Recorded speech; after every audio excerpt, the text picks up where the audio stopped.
she asked a stranger to dance just to hurt her ex, and by the end of the night, she lost the one relationship she thought was unbreakable. This is how a harmless moment turned into a permanent fracture.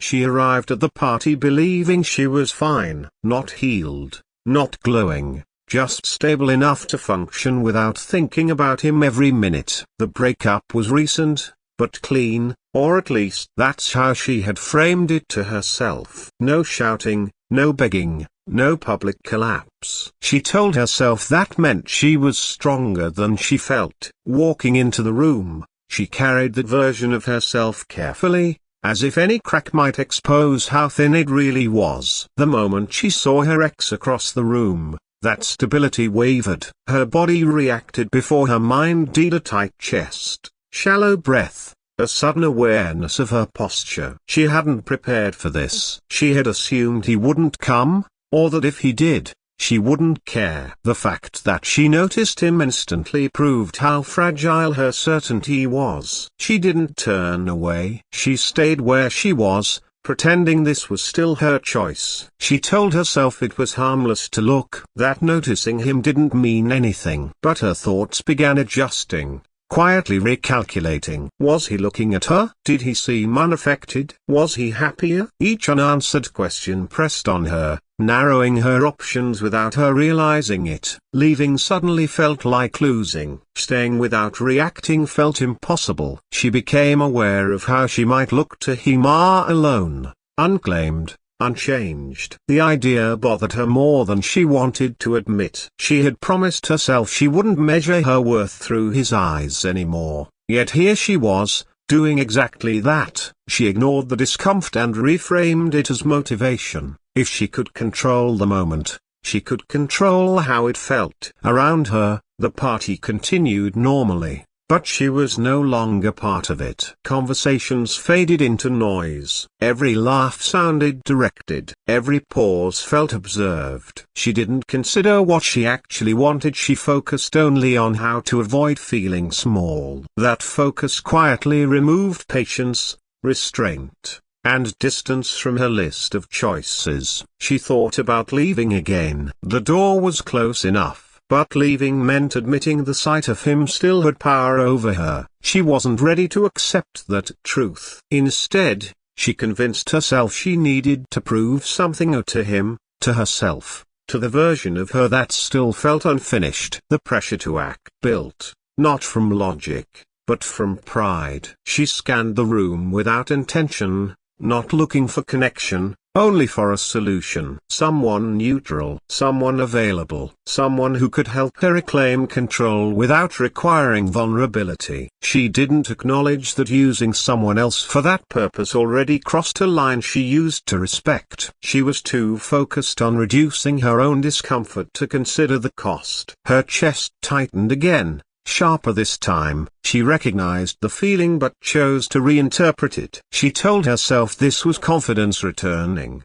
not anxiety. She ignored the warning embedded in the sensation of the quiet signal that she was about to make a decision for the wrong reason. Each second she delayed increased the urgency, making a measured response feel less accessible. She could have paused. She could have stepped outside. She could have texted a friend. All those options still existed, but they felt weaker by the moment. The longer she stood there doing nothing, the more action felt necessary. Inaction began to feel like failure. By the time she noticed the man standing alone nearby, her mindset had already narrowed. He wasn't a person yet. Just an opportunity. A way out. A way to redirect the narrative before it settled on her as the one left behind. She didn't ask herself who might be affected beyond her ex. She didn't consider consequences beyond the next few minutes. She told herself it would be quick, simple, forgettable. She didn't realize she had already ignored the part of herself that knew better. She moved before she could rethink it. The decision felt sudden,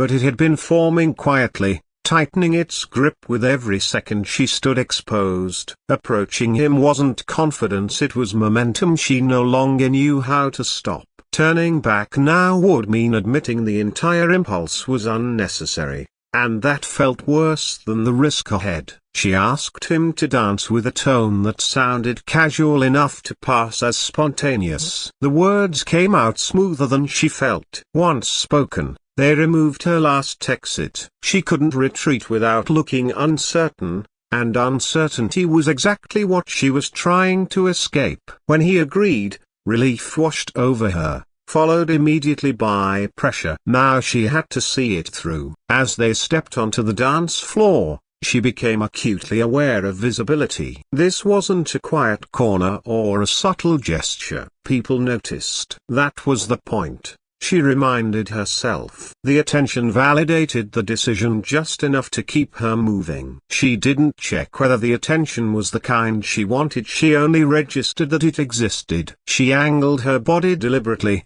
aware of where her ex stood. The dance wasn't intimate, but it was unmistakable. She felt a brief surge of control when she saw him look over. That moment reinforced the choice, making it harder to question. If it was already working, stopping would mean undoing the effect. But maintaining the act required focus. She had to stay engaged, keep her expression light, avoid looking self-conscious. Each adjustment pulled her further from her original intention of it being quick and harmless. Ending the dance too soon would raise questions. Staying too long risked sending the wrong message. She was now managing outcomes she hadn't planned for. She tried not to think about the man in front of her as a person.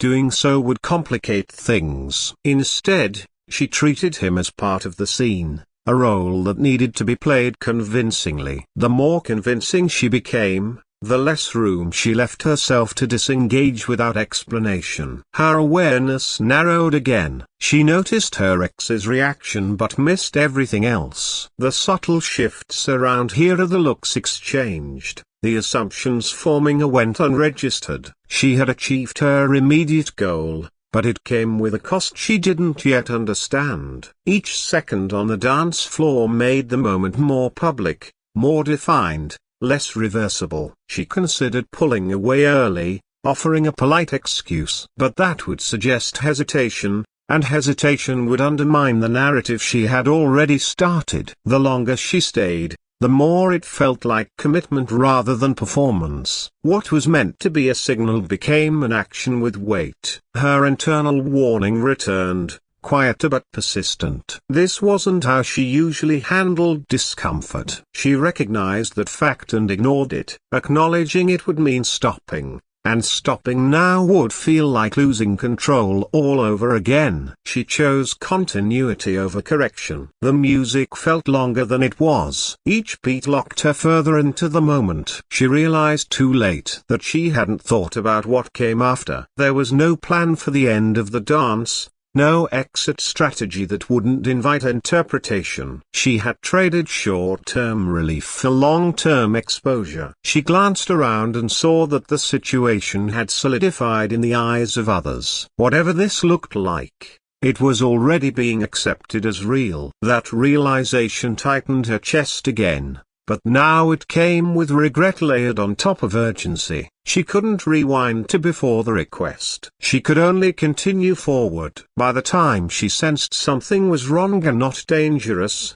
but misaligned, it was already embedded in the moment. Ending the dance wouldn't erase what had been seen. Continuing it wouldn't fix what had been set in motion. Her options narrowed to damage control. Even though she didn't yet know what damage she had caused. She stayed until the music ended, not because it felt right, but because stopping sooner felt impossible. The realization didn't arrive all at once. It surfaced in fragments as something familiar in his expression, a detail she should have recognized sooner. At first, she tried to dismiss it, assuming nerves were distorting her perception. But the feeling sharpened. replacing confusion with certainty. This wasn't a stranger in the way she had assumed. He belonged to a part of her life she had never intended to involve in this moment. Her chest tightened as the implications aligned. The dance didn't feel neutral anymore. It felt exposed. Everything she had treated as a performance suddenly carried meaning she hadn't consented to. The distance she thought existed between this choice and the rest of her life collapsed in seconds. She had crossed into a space where intention no longer mattered.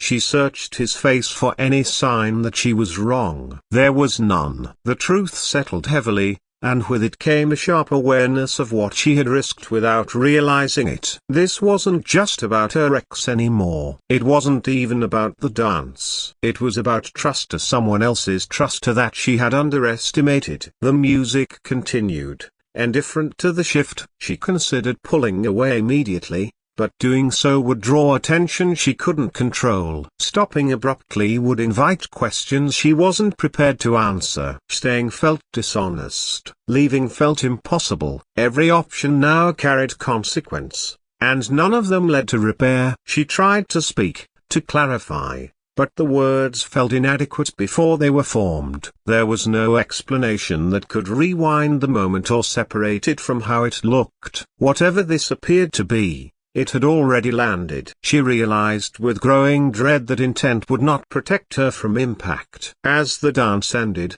the separation felt heavier than the contact had. The space between them was charged with everything unsaid. She didn't look for her ex anymore. He no longer mattered in the way he had minutes ago. Her attention shifted fully to the damage she had caused elsewhere. Damage that couldn't be framed as misunderstanding. She became aware of eyes on her, not curious now, but assessing. The room felt smaller, less forgiving. The assumptions forming weren't cruel, just final. People accepted what they saw. There would be no clean way to reframe it later. The story had already written itself in real time. She thought about the person who mattered, the one whose connection made this moment unforgivable. She imagined how this would be received, not as context, but as fact. There would be no urgency to hear her side, no reason to doubt what appeared clear. Trust, once shaken, didn't require proof to collapse. It only needed doubt. She tried to approach the situation carefully, but care felt misplaced now. Any attempt to explain sounded defensive even in her own head. She understood too late that timing was everything, and she had missed it. The moment for prevention had passed. What remained was consequence. When she finally spoke, it was already too late. The words landed without effect, stripped of the credibility they might have carried earlier. She could see it in the response, not anger, not confrontation, but withdrawal. That reaction hurt more than accusation would have. Distance signaled finality. She hadn't meant to hurt anyone. That truth existed, but it offered no protection. Intention didn't undo perception. Her choice, made for a fleeting sense of control, had reached far beyond its original target. She had tried to manage one feeling and ended up damaging something foundational. The loss became real in the absence that followed. No raised voices, no dramatic exit, just a quiet shift, a recalibration where she was no longer trusted in the same way. That absence was irreversible. Once something essential is removed, it doesn't announce itself, it simply isn't there anymore. She stood still as the reality settled. The night continued around her, but for her, it had ended. What she lost wasn't abstract. It was a relationship built on belief, now fractured by a moment she had treated as insignificant. She didn't just misjudge a situation. She misjudged the cost. When the night ended, there was no closure waiting for her, no confrontation, no final exchange that might have offered clarity. The space she stepped into afterward was defined by what didn't happen. Messages she expected never arrived. The absence felt deliberate, not impulsive, and that distinction made it heavier. Silence wasn't confusion, it was a decision. She checked her phone repeatedly, not hoping for reassurance but bracing for confirmation. Each unanswered moment reduced the possibility that this could still be talked through. She told herself that time might soften the impact, but even that thought felt weak. Time only helped when there was something left to protect. Here, it felt like time was doing the opposite, solidifying what had already shifted. She replayed the sequence obsessively, not to rewrite it, but to understand where exactly things became unfixable. The more she reviewed it, the clearer it became that there was no single moment to undo. It wasn't just the dance. It was the choice to prioritize appearance over honesty, to react instead of pause. Seeing it clearly didn't help. Awareness came too late to offer relief. Distance replaced what had once been easy communication. Where there had been familiarity, there was now formality, or worse, nothing at all. She recognized that reaching out again might only deepen the divide. Explaining would sound like justification. Apologizing would acknowledge harm she could no longer repair. Every option felt like another way to lose ground. She began to understand that the damage wasn't loud enough to demand attention, but quiet enough to be permanent. There were no dramatic endings, only withdrawal. Trust didn't shatter, it thinned, then disappeared. That made it harder to grieve, because nothing visibly broke. It simply wasn't there when she reached for it. The weight of regret settled unevenly. It wasn't constant, but it was persistent. Certain moments triggered it without warning. Pauses, idle time, small reminders of how easily this could have been avoided. She realized that regret didn't need intensity to hurt. Its power came from repetition,